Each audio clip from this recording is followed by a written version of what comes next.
че нещо много ми станаха жалващите се. Не стига, че се жалва ето този индивид Якоб Яхъл, че видите ли той е несправедливо обвинен, че тези неща в ето този документален филм, който излезе за него са неистини и така нататък лъжи. В този документален филм, само да кажа отново, че говорят самите жертви на този, няма да го обиждам, както и да е, но не стига, че той се жалва, ами сега, видите ли, в руски телеграм канал излиза такава статия, новина, че видите ли, тези главните инициатори, които са срещу, за кампанията срещу Алатра, са страдалците, защото след като са подели кампания, сега автора се чуди съвпадение ли е, че те започват да имат проблеми в работата с семейството, там с бизнеса, и автора на статията се чуди, аджеба, това случайно ли или не и какво може да е. Участниците от Алатра взимат една водокукла и почват да й правят шамански магии ли? Не, това си е чиста карма.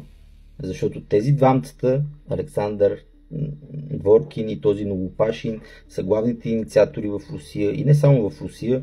Тяхната агентурна мрежа клевети Алатра, даже изгони Алатра от Русия, само и само за да не се разпространи истината за това какво се случва под Сибир, с тази магма там под краката на хората в Сибир, която магма заплашва цялото човечество.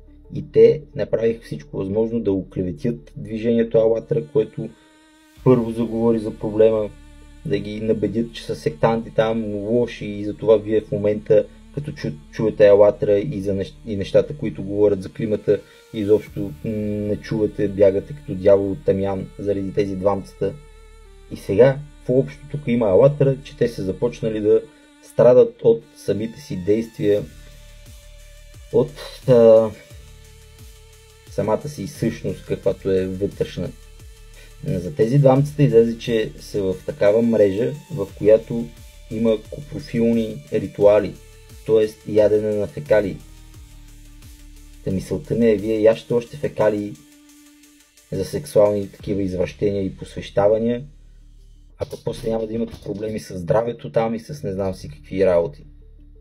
Плюс това, че клеветите и съсипвате живота на маса хора и в момента възпрепятствате решаването на климатичния проблем, който ще засегне милиарди хора. Тоест, вие в момента пречите милиарди хора да оцелеят, включително и самата планета. И после ще имате проблеми. Чао!